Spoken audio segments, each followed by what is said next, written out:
Filosofia e Cotidiano em Pauta, com Jean Gaspar e Henri de Carvalho. E um jovem perguntou ao poeta: fala-nos da amizade. E ele respondeu dizendo: o vosso amigo é a resposta para as vossas necessidades. Ele é o campo que cultivais com amor e colheis com gratidão.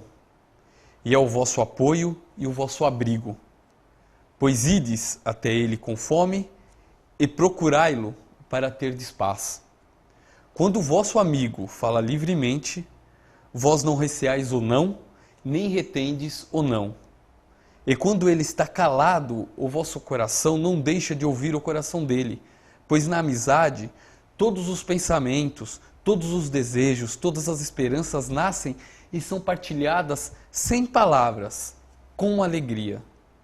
Quando vós separais de um amigo, não fiqueis em dor, pois aquilo que mais amais nele torna-se mais claro com a sua ausência, tal como a montanha, para quem a escala, é mais nítida vendo-a da planície.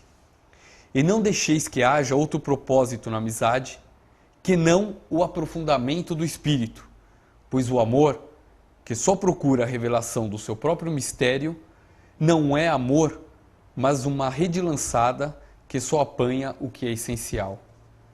E deixai que o que de melhor há em vós seja para o vosso amigo, já que ele tem que reconhecer o refluxo da vossa maré, que conheça também o seu fluxo. Pois para que serve o vosso amigo, se só o procurais para matar o tempo? Procurai-o também para viver, pois ele preencher-vos-á os desejos, mas não o vazio. E na doçura da amizade que haja alegria e a partilha de prazeres, pois é nas pequenas coisas que o coração encontra a frescura da manhã.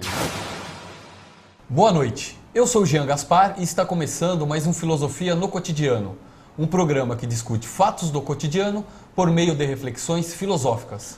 Boa noite, eu sou Henri de Carvalho e esse é o Filosofia no Cotidiano, que busca trazer o diálogo filosófico que há muito deixou de ser praticado, permitindo que as diferentes linhas do pensamento filosófico elevem-se no sentido de buscar resolver conscientemente problemas postos na cotidianidade e em proveito da vida humana.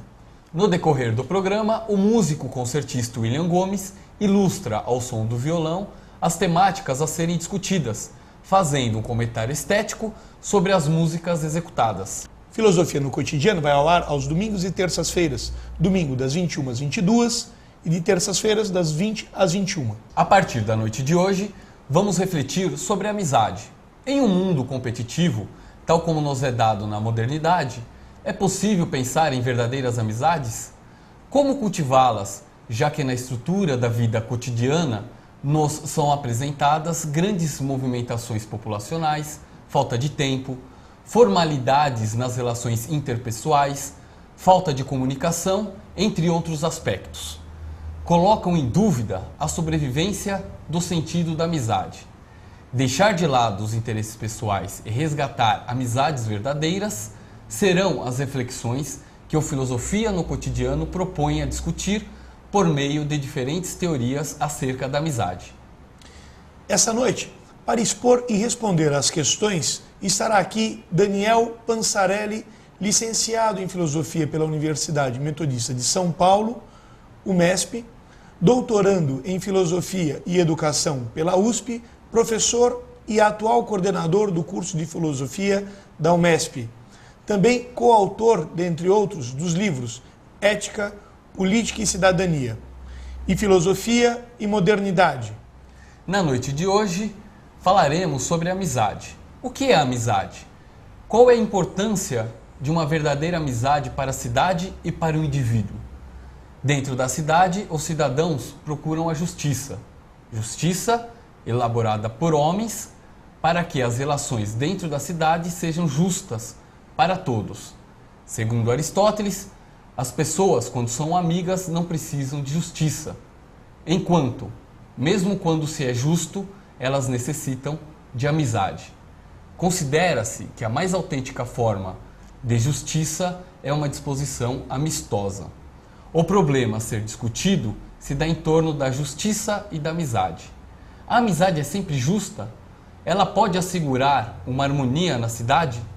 São sobre estes e outros problemas que o professor Daniel Pansarelli irá expor e refletir suas ideias. A relevância do tema deste novo ciclo é a de trazer à baila questionamentos que versem acerca da amizade.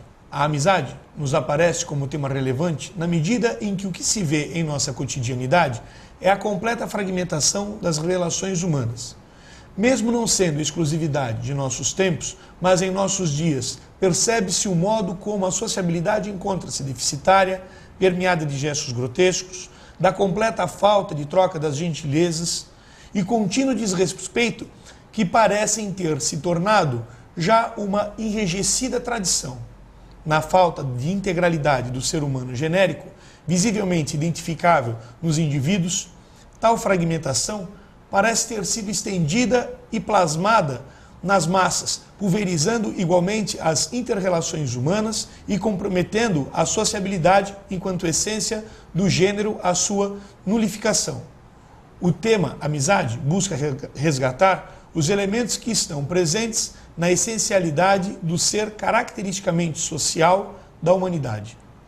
E no próximo bloco, o professor Daniel Pansarelli, atual coordenador do curso de Filosofia da UMESP, irá expor as suas reflexões sobre o tema proposto. Este programa tem a colaboração de DAF, Soluções Digitais, e Franco e Baixó Móveis. Filosofia no Cotidiano, volta já. Não saia daí.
Você está assistindo Filosofia no Cotidiano, com Jean Gaspar e Henry de Carvalho.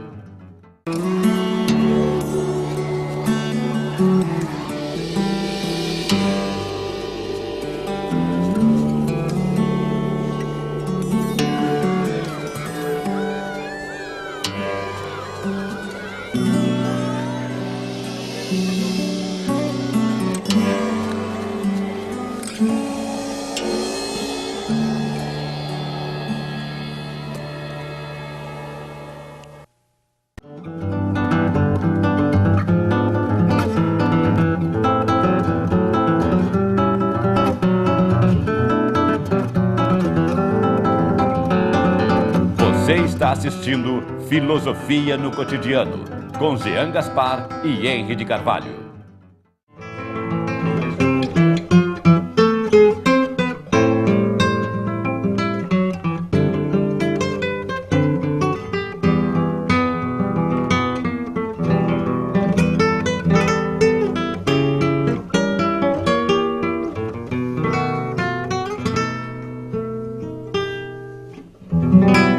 Estamos de volta com Filosofia no Cotidiano, esta noite aqui com o professor Daniel Pansarelli, que irá versar sobre a amizade. Professor, fique à vontade para as suas exposições. Obrigado. Bom, falar sobre amizade, filosofia, enfim, são tantas coisas que vêm à mente, são tantas possibilidades, né? Eu achei que ia ser interessante, já que é a inauguração aí do ciclo do programa, eu achei que ia ser interessante a gente começar tendo em mente que a amizade está no nome da própria filosofia, que é uma coisa que às vezes se passa desapercebida, né? Na Grécia Antiga, no momento que surge lá a filosofia, com Tales ou com alguém antes dele que a gente não teve contato, não teve conhecimento, né? Mas o que caracteriza a postura é justamente do filósofo é justamente de não se assumir como sábio, né? Ele não é detentor do conhecimento, ele não é detentor da sabedoria, ele é amigo, né, da sabedoria. E me parece que parte daí, dessa relação de amizade, e eu diria uma amizade incondicional, né? Uma amizade que não pode ser traída em nenhum momento, isso talvez exija do filósofo, para continuar sendo amigo da sabedoria, a postura da desconfiança incondicional. Né? Quer dizer, a todo instante ele precisa estar disposto a espantar-se, não é isso que caracteriza, né, o filósofo, a espantar-se diante do cotidiano, né, diante dos fatos corriqueiros. É o momento da parada, é o momento de... o filósofo passando por aquele ponto que todo mundo passa na nossa cidade o tempo todo, e todo mundo passa batida, ele para e se espanta, porque ele acha que aquilo não está de acordo com a verdade, de acordo com a sabedoria. E ele, como amigo da sabedoria, ele tem a obrigação ética de se espantar diante daquilo. Então, acho que é interessante a gente ter em mente que a amizade, e essa amizade em especial com o conhecimento, com a sabedoria, ela está no princípio da filosofia. Ela é a própria filosofia, né? Filosofia talvez seja uma grande amizade. E aí eu pensei, mas esse comentário inicial para, enfim, saudar o tema, que eu acho que é muito, muito apropriado, muito adequado. E a minha exposição eu queria fazer basicamente dividida em dois momentos. Um em que eu vou tentar abordar um pouquinho do pensamento antigo de Aristóteles, um pouco mais adiante, depois a modernidade, um momento um pouco mais atual da nossa sociedade. De Aristóteles, eu vou pegar o livro em que Aristóteles fala da amizade, a Ética a Nicômaco, se não me falha o livro 8 da Ética a Nicômaco, que ele dedica ali especialmente à amizade. Mas eu não vou entrar no detalhe da análise dos tipos de amizade que ele apresenta, eu acho que não seria isso o mais interessante. O que me parece muito adequado é a gente pegar qual é a concepção de ser humano para Aristóteles. O que é o humano para Aristóteles? Né? Então, para me explicar o que é o humano para Aristóteles, eu vou retomar um conceito básico que eventualmente muitos vão conhecer já, que é o conceito de ato e de potência que está presente no pensamento aristotélico. Para Aristóteles, todos nós, todas as coisas têm ao mesmo tempo uma atualidade e uma potencialidade. Quer dizer, uma semente, ela é uma semente em ato, na atualidade, mas ela já tem o potencial de desenvolver-se como árvore.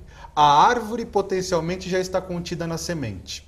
Né? Então esse é o conceito de ato e de potência. Talvez essa semente nunca realize a sua potência, ela nunca se torne árvore de fato, né? Mas essa potência está ali, né? A questão é se vai ou não atualizá-la. E o ser humano, para Aristóteles, me parece que ele tem um tanto de ato e de potência nas suas duas categorias principais, que é ser político e ser racional. Né? A gente aprende, eu pelo menos aprendi assim na escola, acho que ainda ensinam assim, que o ser humano é um animal racional, né? E o Aristóteles tinha dito lá, o ser humano é um animal racional e um animal político, ambos em potência. Ambos em potência. Ele pode ou não desenvolver atualizar a sua racionalidade e a sua dimensão política. Na seguinte ordem: para desenvolver a sua racionalidade, ele precisa antes desenvolver a política. Quer dizer, eu disse antes, não é bem antes, né? No sentido de que é só no convívio político que ele pode se tornar racional, ele pode aperfeiçoar a sua racionalidade. Porque no convívio político ele vai praticar o logos, vai praticar a argumentação, vai praticar a própria razão. Então veja que o ser humano ele não pode ser racional sem ser político, sem viver na polis.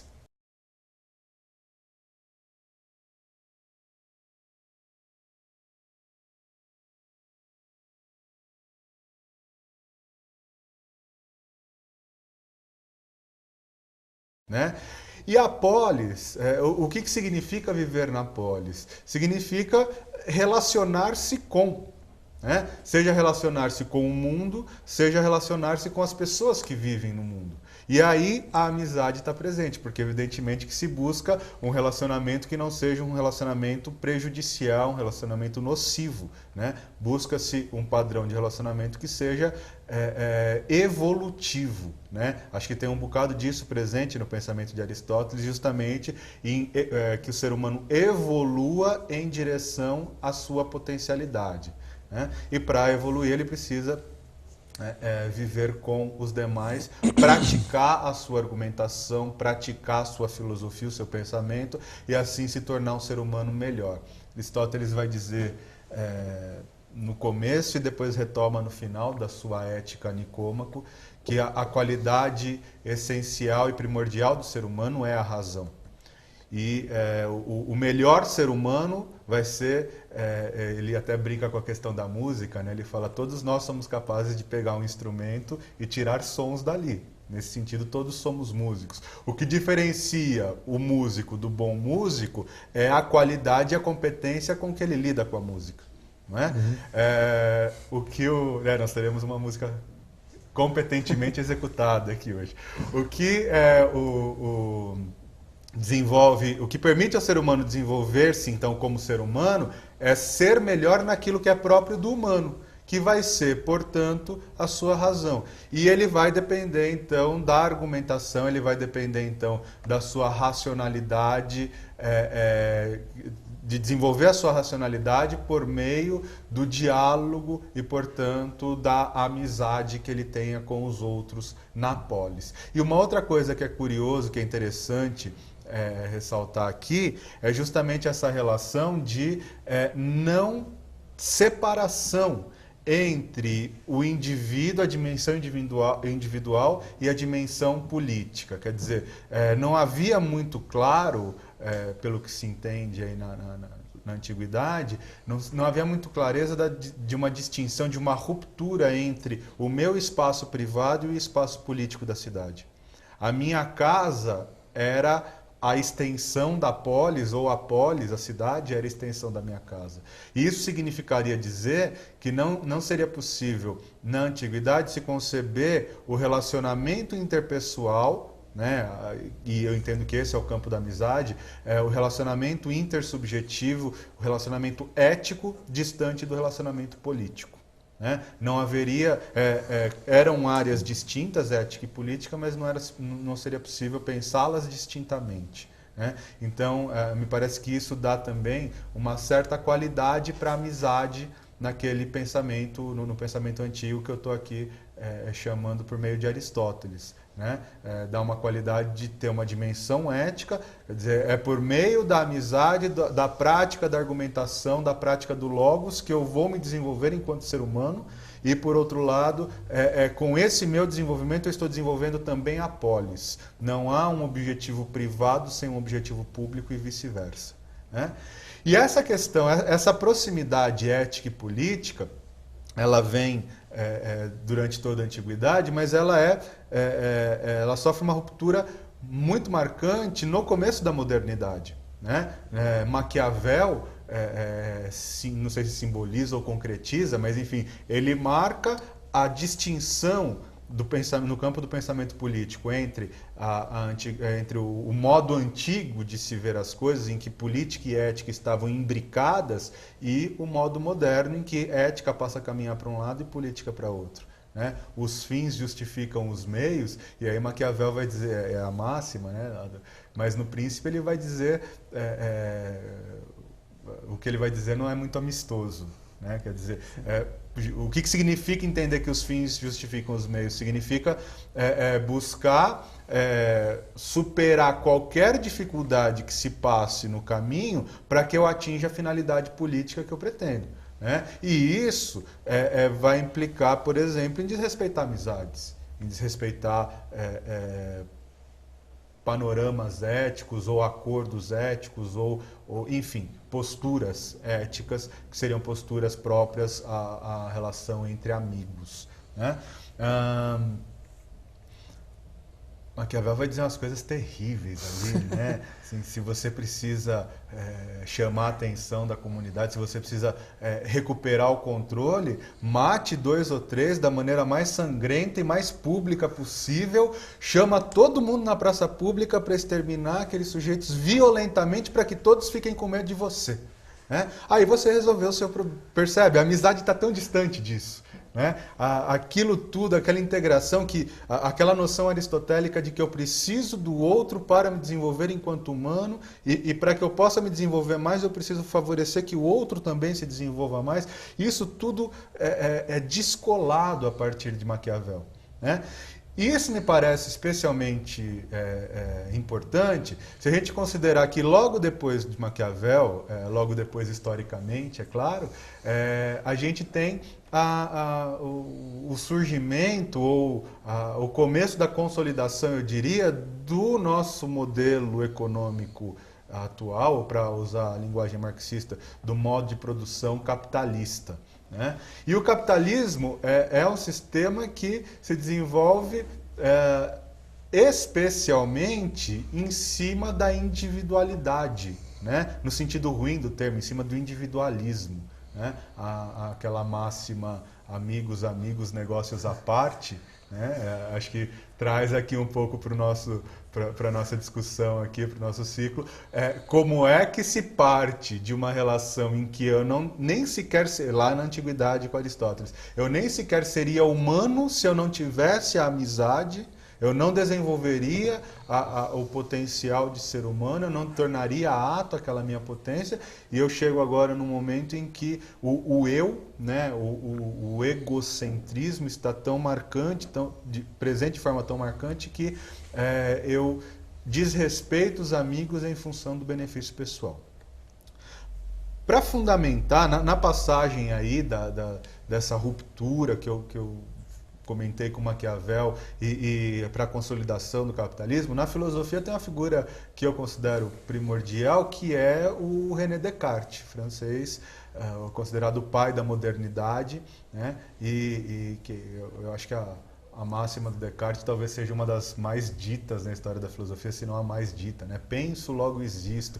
E a gente, falando em língua portuguesa, a gente às vezes não se dá conta, né? Mas a análise gramatical nos ajuda, né? Penso, logo existo, tem um sujeito oculto ali. Eu penso, logo eu existo. Né? Então veja que se Descartes é considerado o pai da modernidade, inclusive por ter contribuído no movimento de tirar o mundo do teocentrismo e inaugurar o antropocentrismo no campo da filosofia, coisa que já tinha acontecido no Renascimento artístico. Esse antropocentrismo que Descartes inaugura é um antropocentrismo que tem duas características fundamentais. Primeiro, é profundamente individualista. Eu penso, eu existo. Eu não tenho amigos. Eu poderia dizer, eu me relaciono na vida política e, portanto, eu existo. Não, eu penso fechado em mim mesmo e eu existo. E a outra característica é que esse eu penso é eu raciocino. Né? E com isso, então, ele recupera uma das dimensões do ser humano de Aristóteles, a dimensão racional, mas ele descarta a política. Descartes ele chega a dizer nas meditações, no discurso do método, que ele só pôde pensar o que pensou porque ele estava fechado num quarto no meio do inverno, com a sua lareira e um bom vinho que acompanha o filósofo, né? Mas não havia ninguém, ele chega a dizer alguma coisa do tipo, eu estava isolado de quaisquer paixões do mundo que pudessem me atormentar e por isso consegui desenvolver as minhas meditações. Isso tem uma marca muito forte, quer dizer, eu não posso permitir que as outras pessoas interajam comigo para eu poder desenvolver a minha racionalidade. Porque permitir essa interação, que seria o espaço da amizade, vai ser considerado me atrapalhar e não contribuir para a minha formação como humano. Então Descartes inaugura a modernidade no campo da filosofia e a inaugura com esse modelo de antropocentrismo individualista por um lado e racionalista absolutamente racionalista por outro. Ora, esse individualismo e esse racionalismo era tudo o que tudo que era necessário para alavancar ou para fundamentar filosoficamente o capitalismo emergente, né? O capitalismo é o sistema da individualidade, do individualismo, né? Eu estou usando individualidade aqui no sentido, eu vou dizer, ruim do termo, né? No sentido do o sujeito que se preocupa consigo mesmo e não está nem aí para a sua cidade, para a sua polis, né? E isso é muito propício para o capitalismo, né? É o regime da competição, é o regime em que o bem-estar social, né? E aí eu me refiro de novo a Marx, o socialismo teria como finalidade o último bem-estar social, e no capitalismo o bem-estar social está subjugado ao acúmulo de capital.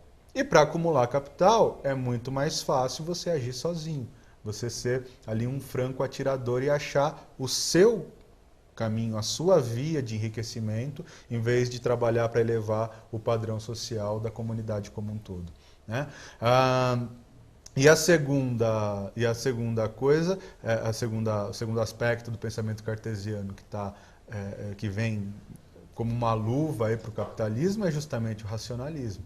Para acumular riquezas, para acumular capital, nada como agir racionalmente. A gente fala o tempo todo em racionalizar, o uso racional. Agora a gente está falando do uso racional dos recursos naturais, né? Mas a gente fala sempre de economizar, né? Vamos fazer pesquisa. O que é fazer uma pesquisa de preços em vez de sair comprando qualquer coisa? É justamente você ver onde é que você pode empregar mais racionalmente o seu dinheiro, né? Então, esse modelo de racionalidade, e aí dá para falar da linha de produção, da organização do espaço. Eu posso falar da organização do espaço na sala de aula, que é um espaço racionalmente organizado, salas geralmente quadradas, esteticamente muito feias, né? Em que os alunos ficam enfileirados, um olhando a nuca do outro, porque o elemento racional está presente ali, né? Eu consigo raciocinar dessa maneira, o aluno consegue ver e ouvir seu professor, então entende-se que ele vai conseguir aprender.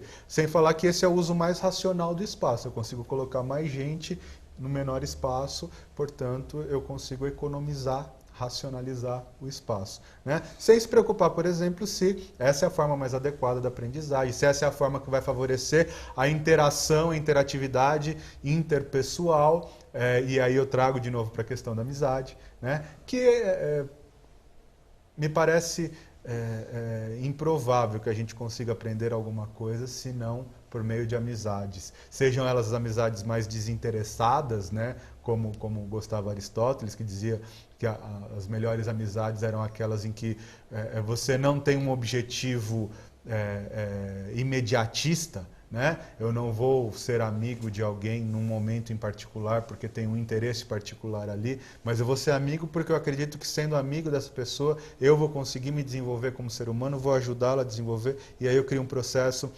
ele não diz isso, mas um processo que eu chamaria de dialético, né? Eu tendo uma comunidade de amigos, eu contribuo para que esses amigos evoluam, e eu conversando com eles, dialogando com eles mais evoluídos, vou também melhorar a minha própria formação.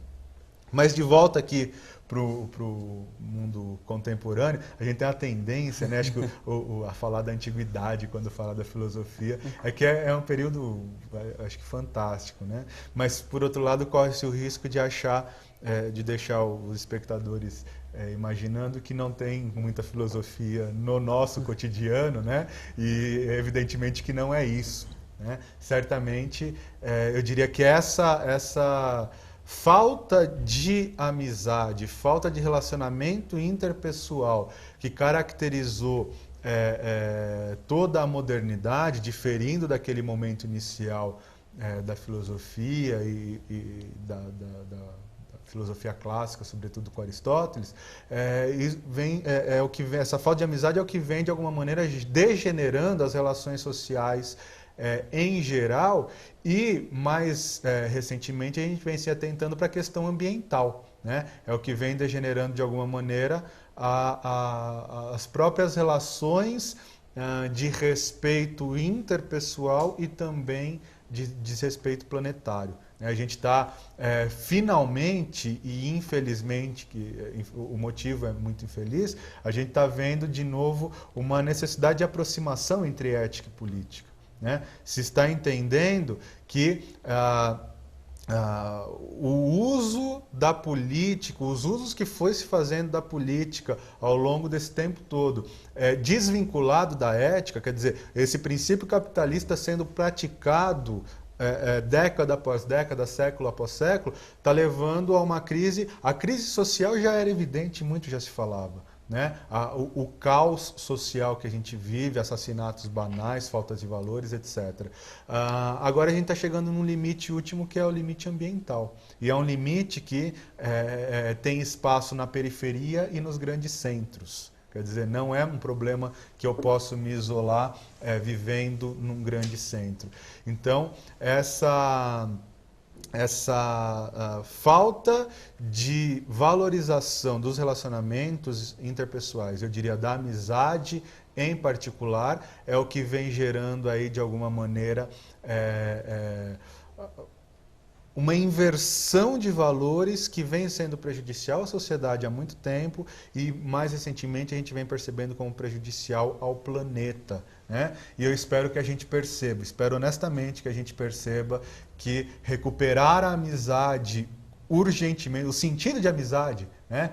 Urgentemente, recuperar inclusive a amizade pela sabedoria urgentemente, a amizade no sentido de que não dá para continuar me enganando, que o mundo vai durar para sempre, etc. O compromisso com a verdade é recuperar aquilo que é necessário para, quem sabe, daqui a algumas gerações a gente conseguir respirar mais aliviado e sem querer cair no chavão, mas salvar o planeta. Bem, ok, professor, muito obrigado, né? Infelizmente vamos ter que dar um break para os nossos comerciais. E no próximo bloco continuaremos com o professor Daniel Pansarelli, respondendo algumas questões sobre as ideias expostas por ele neste segundo bloco. Filosofia no Cotidiano volta já, não saia daí.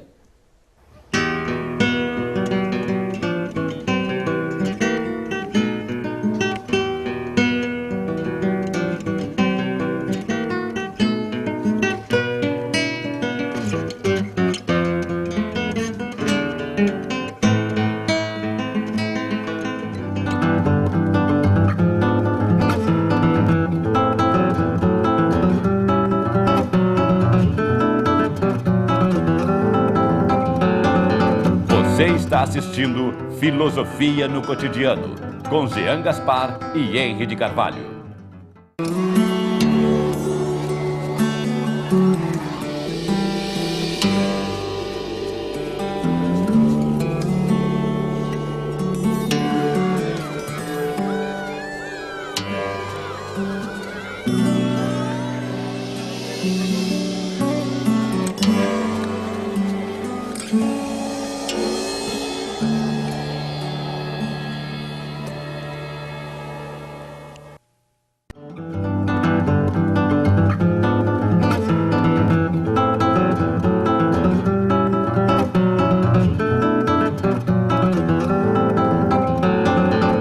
Você está assistindo Filosofia no Cotidiano, com Jean Gaspar e Henry de Carvalho.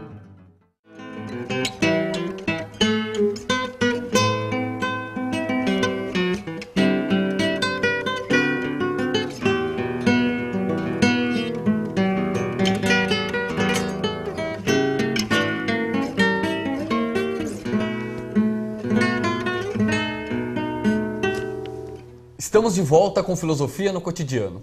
Nesse terceiro e último bloco, continuamos com o professor Daniel Pansarelli, doutorando em Filosofia e Educação pela USP, agora respondendo algumas questões acerca dos problemas por ele levantados. Bom, professor, segundo Aristóteles, e a sua exposição também, que foi bem clara, para haver justiça, né, tem que ter uma certa amizade, segundo o pensamento de Aristóteles. Porém, a amizade em si não precisaria da justiça.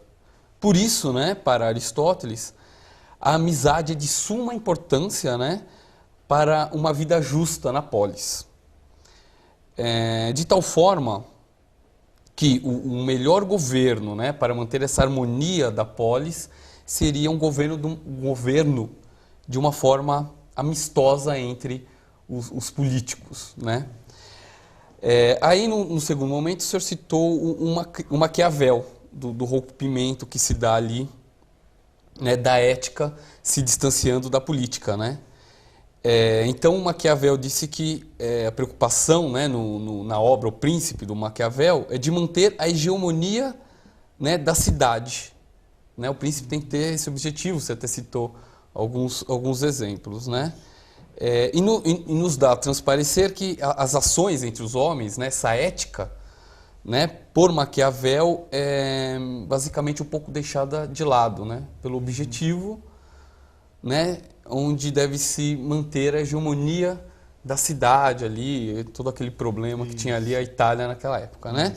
Então, a minha questão, apesar de você eu acho que já ter respondido, mas eu acho que eu queria ilustrar um pouco mais. A minha questão é a seguinte, na atualidade, então, em qual dos dois sistemas você vê que nós estamos vivendo? Fazendo uma analogia, sem anacronismo, mas uma simples analogia, né? E qual seria dos dois um melhor para a cidade, para o convívio dos cidadãos? Seria essa a minha questão. Eu entendo que a gente vive maquiavelicamente. Basta assistir os telejornais e a gente vê quanto de maquiavelismo tem por aí, né? A gente está vendo situações das mais extremadas, e eu acompanhei recentemente um caso em que os pais, querendo se livrar dos filhos, enfim, resolveram matá-los. Né? E não foi o caso que fez sucesso, que jogaram a menina da janela. Quer dizer, isso está se tornando também recorrente. Então, isso me parece a aplicação muito clara de um maquiavelismo. Né? O meu fim não quero mais ter filhos, e os meios... Se desfaz dele. Pois é. Então, eu diria assim, a primeira parte da sua questão é qual dos modelos nós vivemos. Eu tenho muito claro que a gente vive um modelo maquiavélico. Né? Também expresso pela noção de ruptura que a gente tem entre o espaço público e o espaço privado. Quer dizer, como é comum a pessoa cuidar muito bem da sua casa, cuidar muito bem do seu quintal, né? E ser tão desrespeitoso quando está fora dele. Né? Quer dizer, eu não entendo que o espaço público, que a cidade que eu vivo, é uma continuidade da minha própria casa. Então eu diria que a gente vive um modelo maquiavélico. Agora, você me pergunta o que seria mais adequado, e eu tendo a dizer que é uma superação do aristotelismo. Né? Porque Aristóteles, como você bem colocou na sua questão, ele apontava a questão da justiça, a relação entre justiça e amizade, né? E que um governo entre amigos nem precisaria de um sistema de justiça. Sim. Mas claro que isso é utópico para a nossa realidade, para um mundo complexo, diferente do que era a sociedade ateniense e que vivia Aristóteles. Então, eu diria que nós estamos percebendo, depois de ter abandonado Aristóteles por muito tempo e caminhado com Maquiavel por muito tempo, nós estamos finalmente percebendo que é preciso reconstruir as amizades como forma da nossa própria sobrevivência. Quer dizer, talvez Aristóteles estivesse certo lá no começo, e o que nos faz humano é justamente a relação de amizade, e por isso nós estejamos perdendo a nossa própria humanidade. Por isso nós estejamos nos tornando tão desumanos. Então eu diria que isso seria um retorno a Aristóteles, mas seria um retorno não àquela ingenuidade de um pensamento, eu diria um retorno maduro. Né? Para usar a metáfora, né, do filho que sai de casa, encara o mundo e precisa voltar para casa, mas ele volta com toda a experiência, ele volta para o mesmo lar, mas volta com aquela mesma, volta com tudo aquilo que ele viveu enquanto estava fora. E eu acho que a humanidade está caminhando um pouco para isso. Né? A gente está percebendo como tem sido caro abandonar Aristóteles, e talvez maduramente a gente recupere as amizades, espero. Professor, é claro que na sua exposição já bateu bastante nessa questão, mas eu acho sempre importante estar ressaltando que colocar a amizade em face do capital. Então, antes, o que a gente pode compreender do que o senhor colocou até, que a amizade ela existe sim entre pares, mas a individualidade, que é moldada pelas idiosincrasias, devem ser mantidas dentro de uma lógica da sociabilidade. que privilegie a emancipação potencializando a individuação, não é isso? Isso. Mas como isso se estabelece ou não de acordo com a estrutura societária posta em face do capitalismo? O professor já falou algumas coisas, mas eu gostaria que o senhor desenvolvesse mais ainda. Veja, eu entendo que o capitalismo, como eu disse, ele pede pelo desrespeito. Né? Afinal de contas, o objetivo é o acúmulo de capital. Né? O objetivo, o valor imperativo no capitalismo é o acúmulo de capital. E isso, infelizmente, subjuga inclusive o respeito ético e o respeito político para com os demais. Né? O que eu estou falando não é nenhuma novidade, a gente vê acompanhando os noticiários políticos em geral. É que é interessante porque as pessoas normalmente elas não associam a essa degenerescência humana a essa relação estrutural diretamente com o modo de produção. Né? Por isso que... Mas é evidente, quer dizer, quem não relaciona é porque não leu direitinho as críticas que Marx fazia ao capitalismo. Né? No começo do seu livro Capital, Marx vai, inclusive, mostrar de uma forma muito interessante, muito clara, como que no capitalismo o capital ganha valor humano e o ser humano é objetivado. E aí, entre objetos, se o ser humano vira objeto, entre objetos não há amizade. Né? E a gente vê isso também todo dia, a gente ouve falar que o mercado está nervoso. Né? Quer dizer, estar nervoso é uma qualidade humana. E o mercado, então, essa coisa abstrata, o capital ganha potencialidade humana, enquanto o ser humano é objetivado, ele é um número na linha de montagem. Né? Então, eu entendo que como parte dessa superação, nós precisamos partir para um outro modo de produção. Não sei apregoar aqui se seria o socialismo de Marx, mas assim, é preciso romper com um modo de produção capitalista, senão é ele que está acabando com o mundo, com as relações, não há dúvida. Então, professor, um dos caminhos, né, para recuperarmos esse valor humano, um deles, entre tantos, eu acho que seria realmente, acho que a amizade, e eu acho que por isso é tão válido o senhor estar aqui falando conosco sobre esse tema, né? Bom, professor, você cita no final da sua exposição que a recuperação dos relacionamentos interpessoais para a revalorização da sociedade, né? Então, nós estamos pensando aqui a amizade como um desses mecanismos, correto? Sim.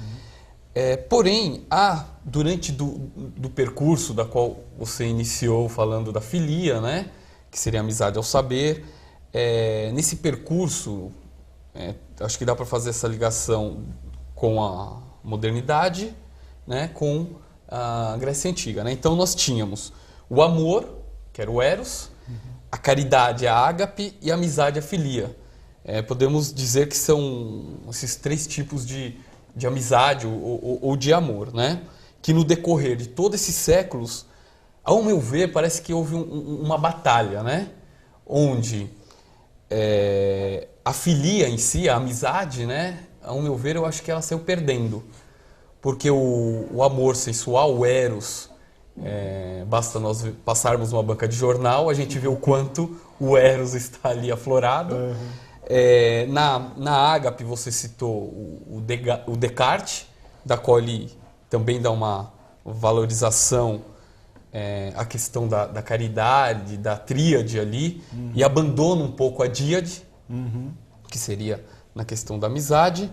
Então, na realidade, não é nenhuma questão. Eu queria que você me colocasse se você, primeiramente, concordaria, né, na questão se a amizade realmente perdeu, pro amor e para a caridade, né? E falasse também um pouco mais desse sentido ali para os gregos e para nós contemporâneos.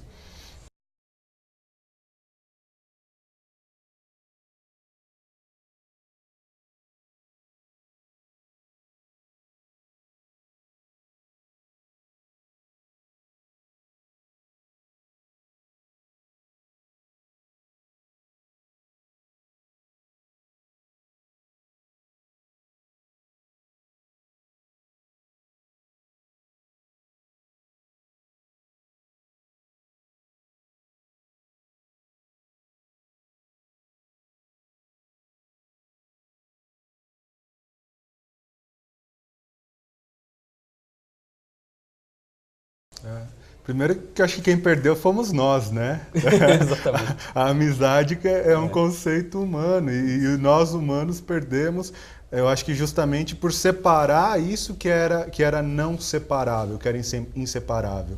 Né? Quando você fala do sucesso do Eros, quando se passa numa banca de jornal, quando se liga a televisão num horário aí mais de madrugada e tal, eu vejo esse Eros, mas é muito triste ver o Eros sem o respeito, sem a filia. Né? Ver os homens objeto, as mulheres objetos, e me parece que isso também é parte do próprio individualismo, quer dizer, quantas vezes o sujeito não vê numa mulher, ou uma mulher vê num homem, um objeto de desejo, e vê de fato isso, um objeto. Não um ser humano com quem eu possa me relacionar de uma maneira mais intensa, de uma maneira que de fato signifique amor. Né? As pessoas dizem que vão fazer amor e poucas talvez as que consigam. Né? E me parece que o possibilitador disso foi justamente separar o inseparável. Né? A gente usa aí a palavra amor para falar dessas três coisas. Né? Existem claras traduções e transliterações diferenciadas, mas os gregos eles tinham os três termos para aquilo que nós chamamos talvez de amor, né? Amor no sentido de amizade, o amor erótico, e esse amor no sentido de caridade ou de bondade, eros, ágape e a filia, o philos, né? E de alguma maneira essa separação, talvez ela seja uma das diversas separações que nós fizemos na sociedade moderna. Né? A nossa sociedade moderna é a sociedade da fragmentação, em que o sujeito é cada vez mais especialista em fazer uma parte cada vez menor do processo. Né? Quer dizer, as pessoas entendem muito sobre muito pouco. E aí a gente acaba separando quando eu vou me relacionar eroticamente ou quando vou me relacionar socialmente, eu acabo me relacionando só nesse aspecto. Quer dizer, eu como amigo ajo de uma maneira, eu como marido ajo de outra maneira. Né? É quase que uma esquizofrenia. Né? E eu não tenho como imaginar que isso não cause sofrimento para a pessoa. Quer dizer, se o ser humano, o sujeito como marido, ele age, ele tem uma postura X, e com o seu grupo de amigos depois ele tem uma postura Y, não tem como imaginar que ele está sendo incompleto em ambos os relacionamentos. Ele não é capaz de se mostrar completamente nem de um lado nem de outro. Então eu entendo que isso é causa inclusive de sofrimento humano. Então, claro, de novo, romper com essa separação, de novo recuperar. Seria completar esses três termos, amor, caridade e amizade, alguma coisa assim. Exato, eu acredito que é recuperar, e me parece que isso que estava presente nos gregos, quer dizer, eu faço aquilo em busca do bem, o Aristóteles ele vai ser brilhante para isso, meu objetivo é ser feliz. Eu não consigo ser feliz... É o daimonia, né? Eu não vou conseguir isso se eu não praticar isso tudo. Não consigo ser feliz só eroticamente. É um absurdo. Né? Eu posso ser feliz eroticamente da maneira mais intensa possível e imaginável, mas para isso eu preciso ter um sentimento de filia junto. Né? Eu preciso ter um sentimento de cuidar junto. Né? E talvez isso tudo caminhe para a integração. Ok. Professor, eu gostaria de fazer uma pergunta, que na verdade são várias encadeadas, né? Mas que também tocam assim, alguns pontos que o senhor já tratou, mas eu gostaria ainda de aprofundar um pouquinho mais. Eu gostaria de perguntar, já que nós estamos tratando de Aristóteles, né, quando é que a amizade ela é um fim? E pode se relacionar a qualquer essência humana? E quando a amizade ela se torna um meio, como pode explicar o aspecto da vida cotidiana dos nossos tempos? Então, bom, a amizade como meio é a amizade que Aristóteles dizia que era a que não interessava, né? A amizade correspondente ao tipo de vida vulgar, né? Quer dizer, aquela amizade que só é amizade enquanto eu tenho interesse em algo que você venha me prover de imediato. Quando você não vai me prover mais aquilo, acabou a amizade. Uma coisa que talvez hoje nós nem chamássemos de amizade, né? Agora, eu não sei, a amizade como fim, né, me parece que eu acho que isso se relaciona com a questão sobre a natureza humana. Acho que dependeria da concepção de natureza humana para se entender como é e quando é que a amizade poderia ser um fim. Eu, pessoalmente, prefiro não adotar uma noção de natureza humana. Me parece que é mais agradável nós vivermos em sociedade, afinal de contas nós insistimos em viver em sociedade, né? Se fosse melhor para o ser humano sair e se isolar no mundo, ele poderia fazer, e nós temos a liberdade de fazer isso. Então me parece que há um desejo pela vida política, pela vida na polis, né? Agora, eu não colocaria isso como natureza, como algo da natureza humana, nem definiria o ser humano como bom ou mal por natureza. Eu diria, nós temos essa tendência em viver na polis e certamente nós nos formamos conforme aquilo que a polis nos proporciona. Ou seja, eu sou aquilo que eu construí de mim mesmo no relacionamento que eu tenho com a polis. Seja com as coisas da polis, seja com as pessoas da polis. E aí, nesse sentido, a amizade ela vai ser um fim em si mesma, na mesma medida em que ela tem por fim a minha própria melhoria. E aí eu não consigo fugir, eu pessoalmente não consigo fugir do entendimento aristotélico. Aquela colocação que o Leonardo da Vinci recupera, até o professor Rago já citou aqui em programas passados, né? Quando o da Vinci fala, quanto mais dos outros eu tenho em mim, mais eu elaboro a minha individuação, né? Mais indivíduo eu me torno. Né? Exatamente. Porque eu me torno indivíduo não por desconhecer, não por negar, né? Mas por conhecer e me afirmar. Né? Eu preciso conhecer, eu preciso formular melhor e preciso me afirmar. Né? Talvez também tenha um pouco disso. Vou dizer uma coisa menos bonita, mas os conhecimentos populares eu acho que são fantásticos, né? Claro. Aquele tal dize-me com quem andas, né? Que eu te direi quem és. E é um bocado disso, né? Se você anda com pessoas que não se refletem, se os seus amigos, seu grupo de amigos são pessoas embrutecidas, é natural que você vá se embrutecer. Né? E justamente a minha amizade é o que vai talvez possibilitar a minha postura no grupo de amigos, vai possibilitar que esse grupo não se embruteça, se torne um grupo melhor e vai me possibilitar ser então um indivíduo melhor. Excelente.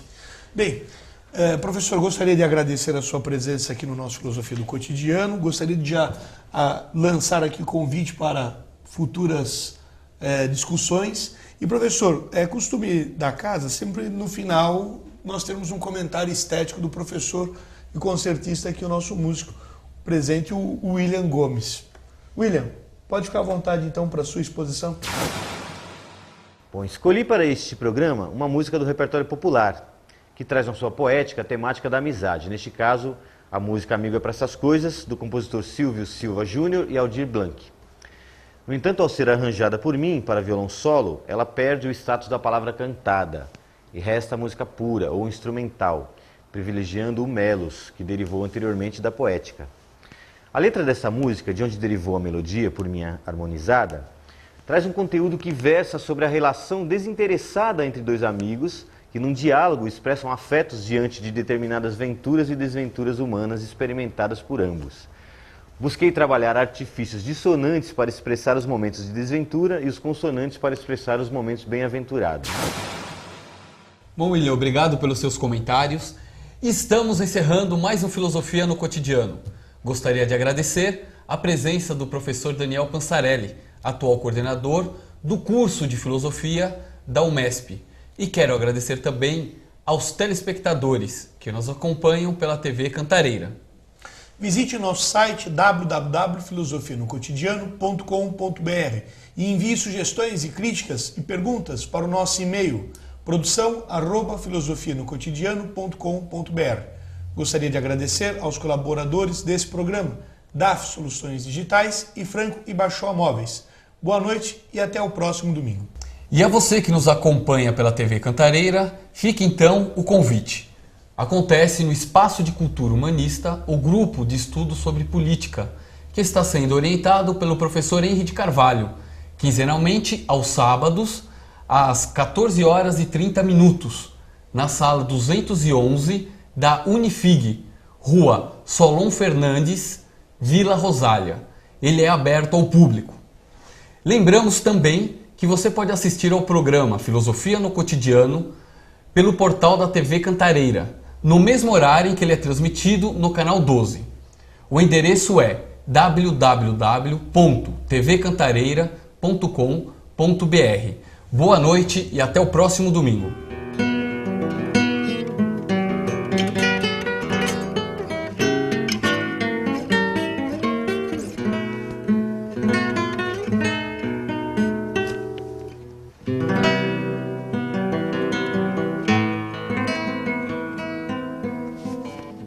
Música